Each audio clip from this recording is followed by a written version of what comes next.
nesta viagem, enquanto estamos aqui, todos nós, sem dúvida, queremos levar o nosso barco a bom porto. Mas muitas vezes queremos ser nós os timoneiros do nosso barco. E depois, quando as tempestades e as tormentas surgem na nossa vida, nós clamamos a Deus.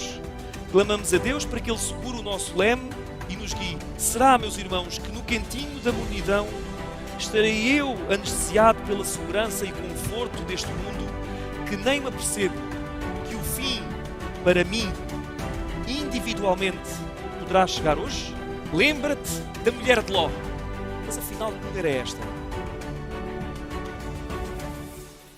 Desejo para mim e para todos vós que este momento seja um momento em que Deus fale verdadeiramente aos nossos corações. E que nem que seja do tamanho de um pequeno grão de mostarda, que a mensagem que Deus preparou esta manhã para nós possa ter um impacto real nas nossas vidas.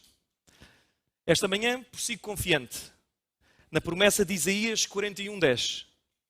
Não temas, porque eu sou contigo. Não te assombres, porque eu sou o teu Deus. Eu te fortaleço e te ajudo, e te sustento com a destra da minha justiça. Amém?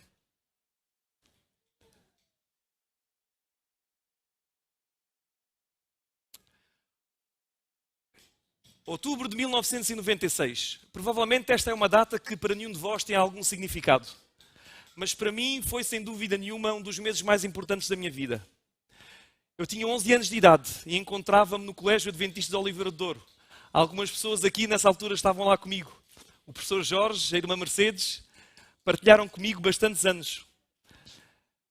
Estive lá 8 anos no CAOD, como é conhecido. Este foi um mês em que provavelmente, como já passaram 26 anos, eu não me lembro de muita coisa.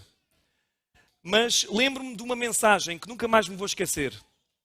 Era uma mensagem num dia de jovens, era um sábado de JA, onde todo o programa era preparado para os jovens. De manhã, obviamente, todos os serviços de culto eram focados nos jovens, a escola sabatina. Eu não me lembro exatamente do tema, mas lembro-me que foi um debate entre dois grupos de jovens. E à tarde iria existir uma atividade em conjunto com várias igrejas da região norte, onde iriam existir investiduras e entregas de classes progressivas.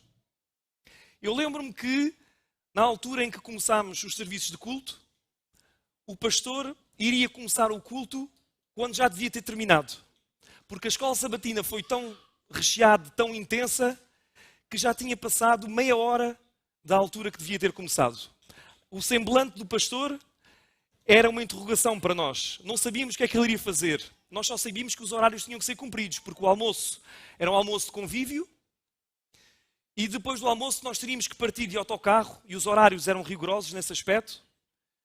E quem se lembra do irmão Abreu, ele não dava hipótese. Quando era aquela hora, partia. Quem estava, estava. Quem não estava, estivesse. E aquilo que aconteceu foi que o pastor, quando se dirigiu para o púlpito, eles tinham um semblante carregado, mas de repente sorriu para nós. E disse apenas uma frase.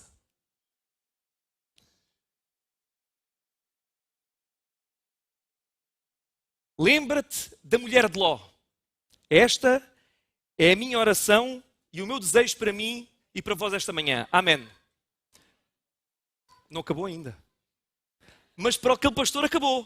Porque ele sentou-se imediatamente na tribuna com apenas uma frase. Lembra-te da mulher de Ló. As pessoas não percebiam o que estava a passar. Então, mas o culto foi apenas isto. Lembra-te da mulher de Ló. O pianista estava sentado e não sabia se devia continuar sentado, se devia ir para o piano para continuar os últimos hinos da doxologia. O pastor teve de lhe fazer sinal para que ele possa realmente começar a tocar o hino final. E assim terminou o culto. Lembra-te da mulher de Ló. Vocês devem imaginar para os jovens que aquilo foi um motivo de grande burburinho. E então, na altura do almoço, não se falava de outra coisa. Mas afinal, que história é esta? Que mulher é esta? Que importância é que ela teve na Bíblia? E eu, que estava sentado ao pé do avô do Gabriel e do Micael, o irmão Abreu, que alguns de vocês conhecerão, ele era um homem muito, muito peculiar e tinha um humor fantástico. E nós muitas vezes, durante vários anos, eu convivi com ele, quando tinha assim alguma dúvida ia ter com ele, ele tinha sempre uma resposta na ponta da língua. E eu perguntei-lhe, irmão Abreu, mas afinal que mulher é esta? E aquilo que ele me respondeu foi muito interessante. Disse o seguinte: olha, Tiago, esta é uma história muito bonita. É uma história da destruição com fogo e enxofre de 2 cidades e ainda por cima uma família que conseguiu fugir, mas a sua mãe, a mulher de Ló, olhou para trás e ficou transformada numa estátua de sal. E eu, com 11 anos de idade, que estava a dar os primeiros passos na minha caminhada espiritual, fiquei ainda mais confuso. Mas ele foi muito sábio, porque se nós já tínhamos alguma curiosidade sobre o que estava ali a passar, eu ainda fiquei mais curioso. Então fui ver. E fui à procura na Bíblia do relato desta história. Então vamos abrir a Bíblia no capítulo 19 de Gênesis.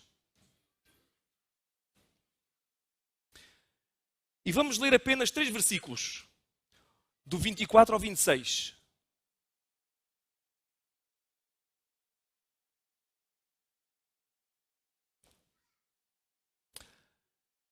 Versículo 24. O Senhor fez então cair do céu fogo e enxofre sobre Sodoma e sobre Gomorra. Destruiu aquelas cidades e toda a região, com todos os seus habitantes e toda a vegetação. A mulher de Ló olhou para trás e ficou transformada numa estátua de sal. O texto bíblico é bastante pragmático neste relato. Não deixa margem para dúvidas. Mas, na verdade, muitas vezes, se nós lermos estes episódios, estes relatos, estas histórias na Bíblia de forma isolada, podemos ficar algo confusos. E então temos que compreender, sem dúvida, temos que compreender o seu contexto. E muitas vezes temos que andar para trás e para a frente para percebermos o contexto que está envolvido. Então vamos andar um capítulo para trás, no capítulo 18. Eu agora não sei porquê, mas não estou a conseguir aqui funcionar com...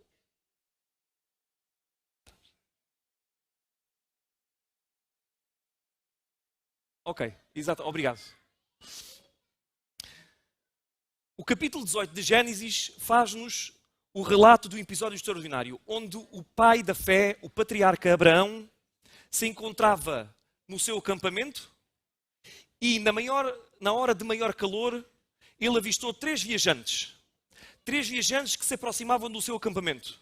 E ele rapidamente se aproximou, sem saber a identidade dos mesmos, e com o seu sentido de cortesia e de hospitalidade, convidou-os a se refrescarem, a tomar uma refeição e a permanecerem ali algum tempo no seu acampamento. Rapidamente foi ter com os seus servos e com a sua esposa e pediu que se preparasse uma refeição com os melhores alimentos que tinham à sua disposição. E enquanto isto acontecia, ele sentou-se com estes 3 homens e conversou com eles. Nós sabemos o relato. E para abreviarmos aqui um pouco, também não teremos tempo para ler todas as passagens, mas se tiverem depois curiosidade em casa, poderão ler todo o capítulo 18. Mas aquilo que aconteceu foi que o próprio Deus e 2 anjos tinham se encontrado com Abraão para reafirmarem a promessa que Deus lhe tinha feito de uma descendência numerosa.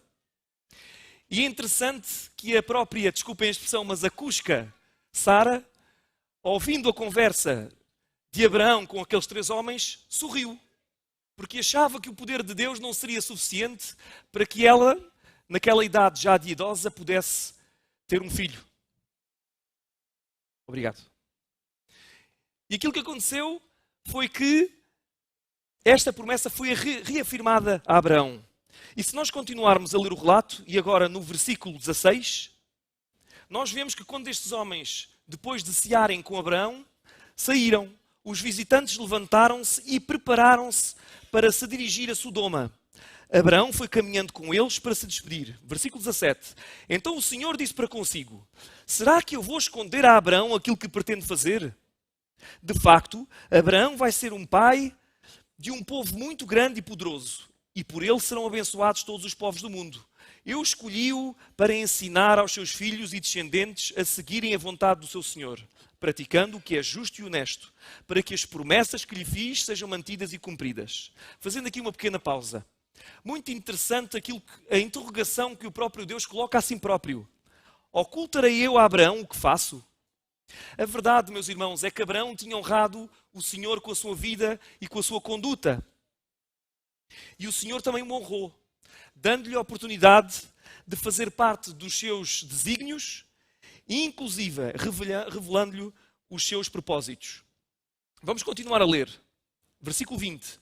Então o Senhor disse-lhes: as queixas contra Sodoma e Gomorra são numerosas e os seus crimes são muito graves. Vou até lá para ver se as queixas que me fizeram contra essas cidades correspondem à sua maldade ou não. Quero saber ao certo. 2 dos viajantes afastaram-se na direção de Sodoma, enquanto Abraão continuava juntamente com o Senhor. Abraão aproximou-se mais do Senhor e perguntou-lhe: será que vais destruir os inocentes juntamente com os culpados? Suponhamos que existem uns 50 inocentes naquela cidade. Vais destruí-la na mesma? Não és capaz de perdoar toda a cidade em atenção aos 50 que estão inocentes? Não é possível que tu vais fazer uma coisa dessas. Condenar à morte o inocente juntamente com o culpado. Desse modo, ser inocente ou culpado seria a mesma coisa. Tu és o juiz do mundo inteiro, tens que ser justo nas tuas sentenças. O Senhor respondeu: se eu encontrar na cidade de Sodoma 50 pessoas que estejam inocentes, perdoo toda a cidade em atenção a eles. Abraão continuou: bem, já que tomei a liberdade de falar com o meu Senhor, mesmo que eu seja não mais do que o pó da terra, permita-me mais uma palavra. Muito interessante, porque o amor de Abraão perante as pessoas daquela região era um amor totalmente altruísta. E embora a família do seu sobrinho vivesse naquela região, ele sabia que aquela região era uma região e eram cidades corruptas e onde a maldade imperava. Mas a verdade é que ele desejava que os pecadores se salvassem. E tal como Abraão, é verdade que nós devemos repugnar o pecado, mas nós devemos, sem dúvida, ter piedade e amor para com o pecador. Mas depois de uma longa, mas persistente e eficaz negociação com o próprio Deus, Abraão fechou o contrato e assinaram os dois o contrato com o número 10. Se vocês continuarem a ler o relato, vão ver que no versículo 32 diz assim: Abraão disse ainda que o meu Senhor não se zangue se eu falo mais uma vez. Suponhamos que lá existem 10 pessoas que estão inocentes. O Senhor respondeu: também não a destruirão em atenção a esses 10. Depois de assim ter falado com Abraão, o Senhor foi-se embora e Abraão voltou para onde estava antes.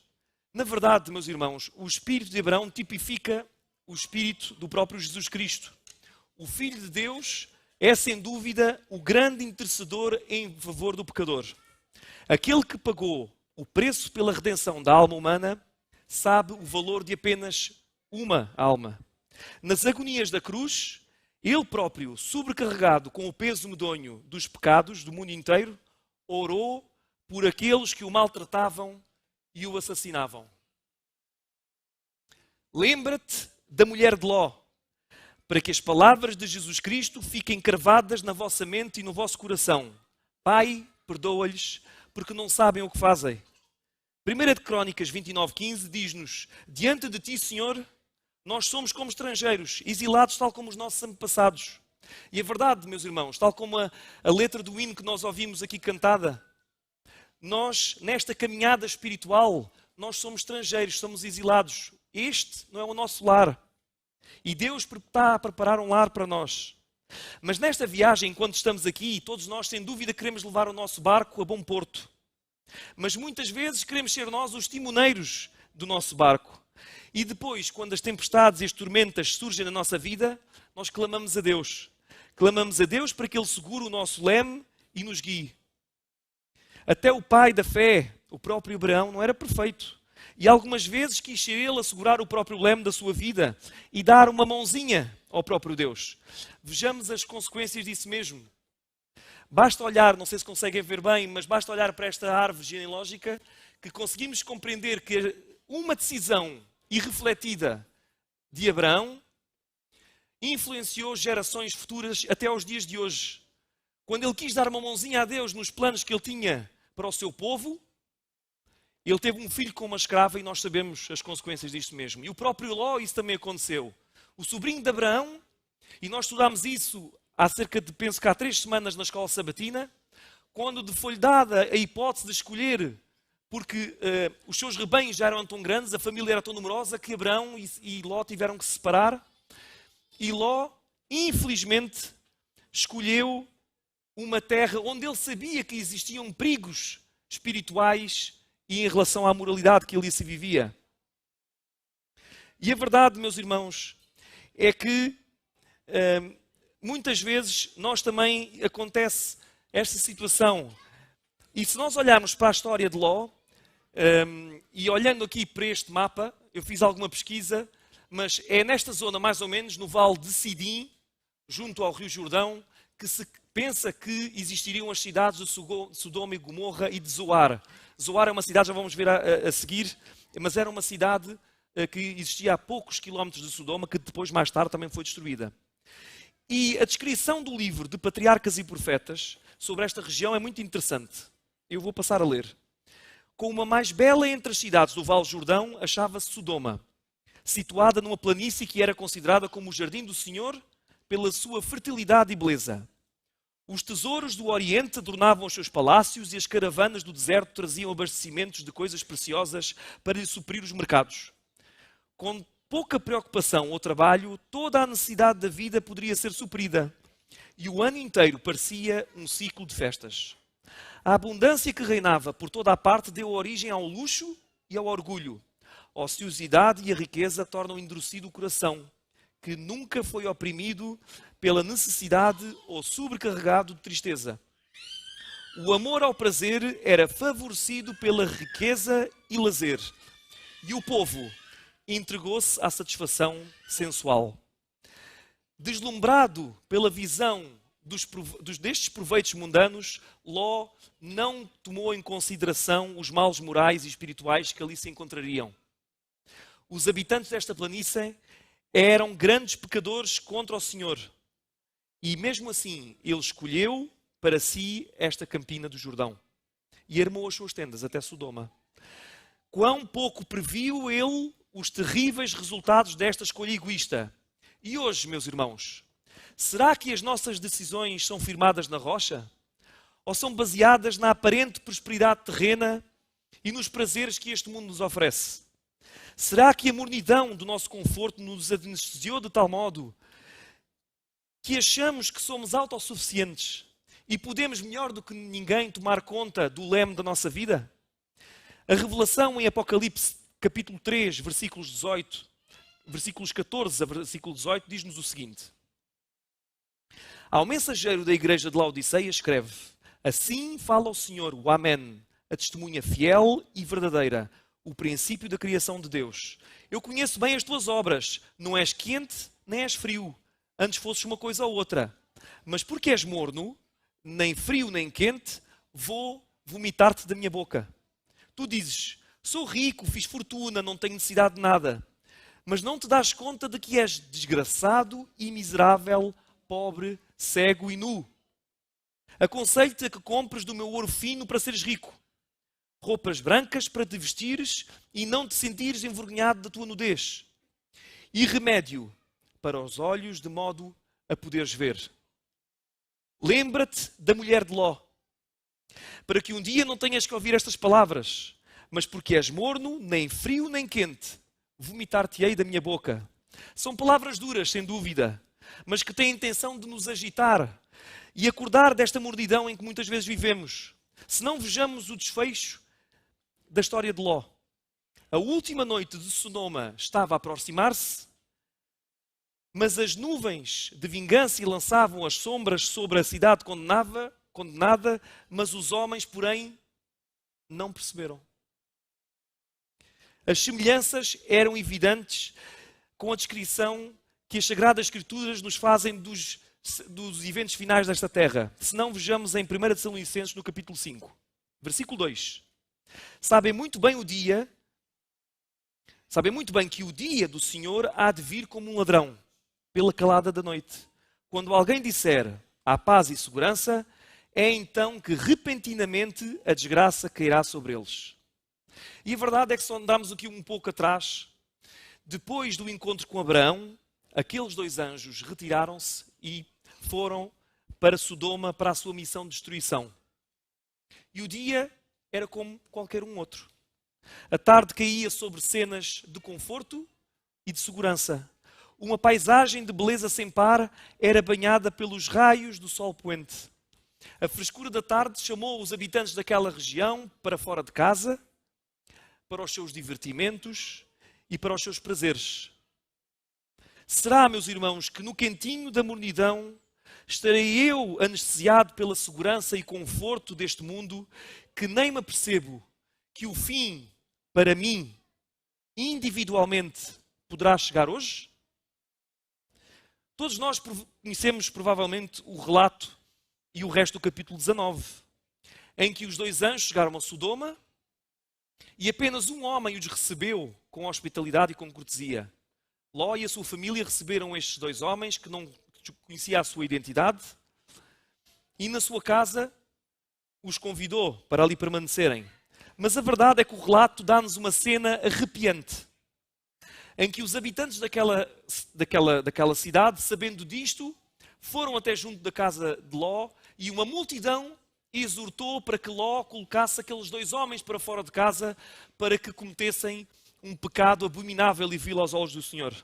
E aí, meus irmãos, foi a gota de água. A mensagem destes dois anjos foi muito clara para Ló. Diz-nos no versículo 12, do capítulo 19.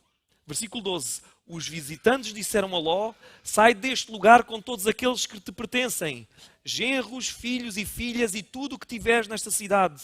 Com efeito vamos destruí-la, porque as queixas dirigidas ao Senhor contra ela são cada vez maiores.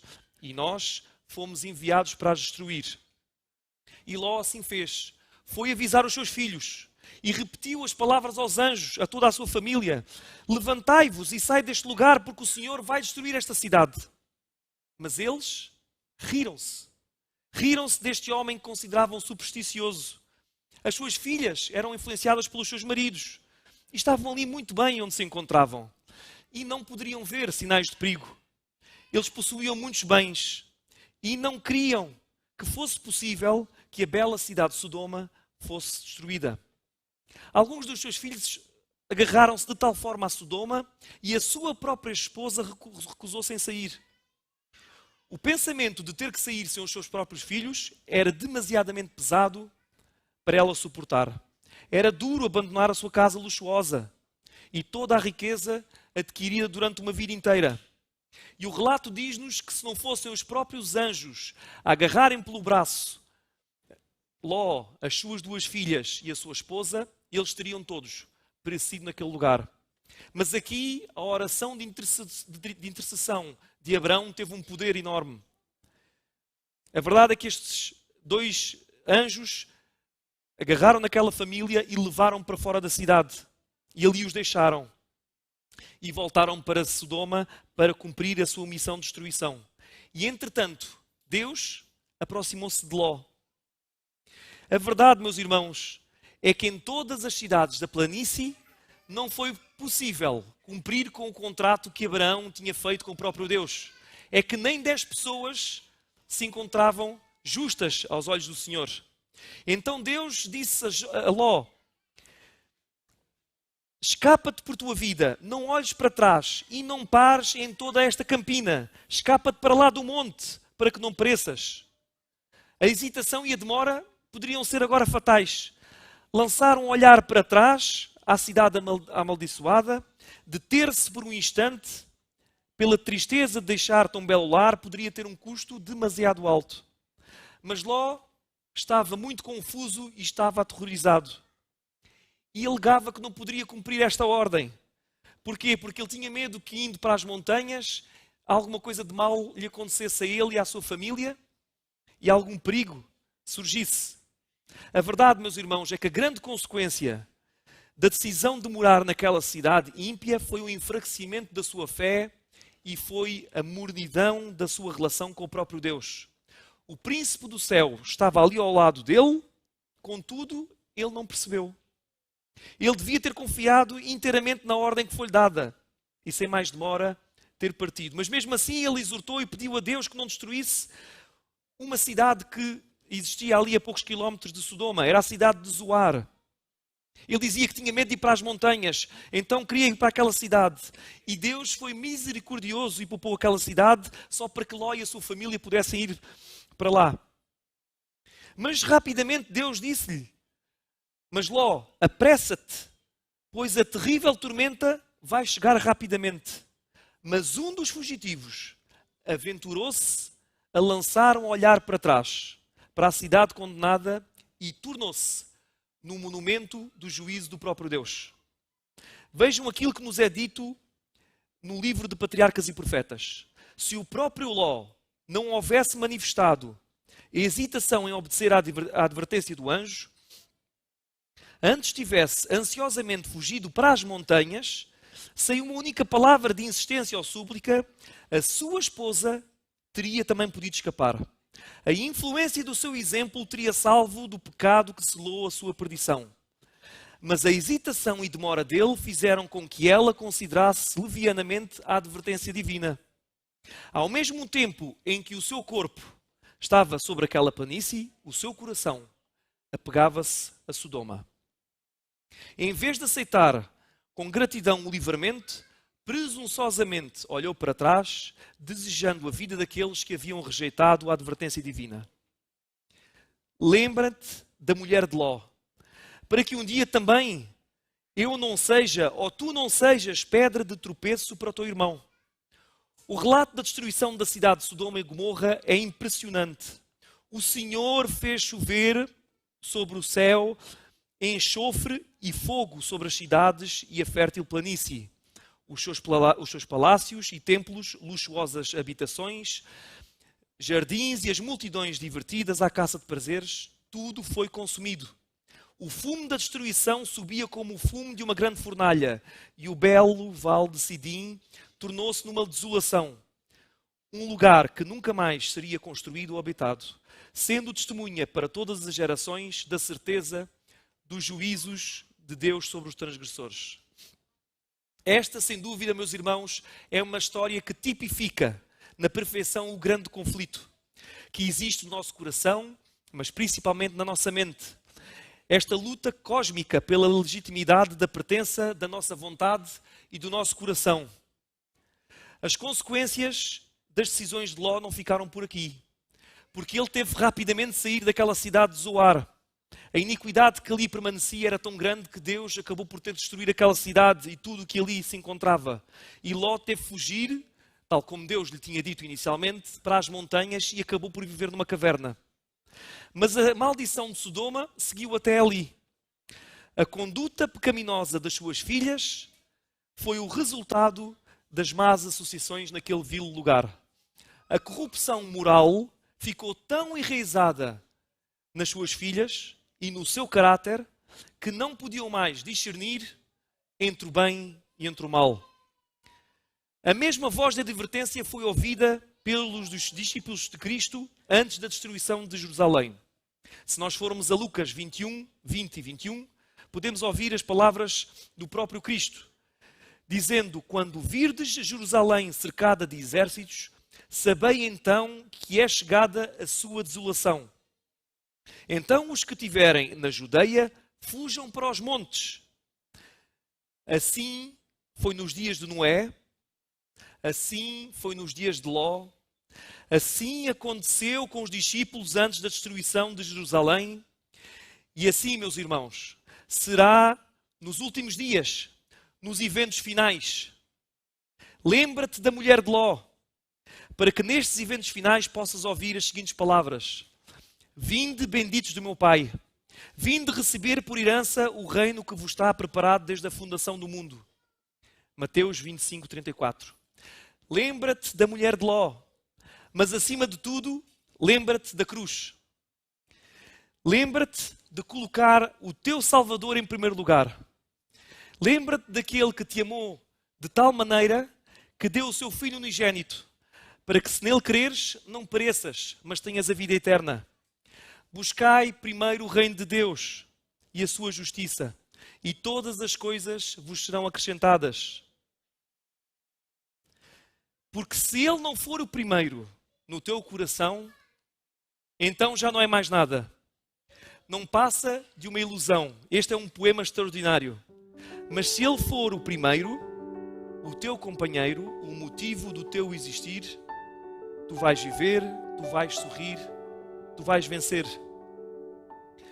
Outubro de 1996.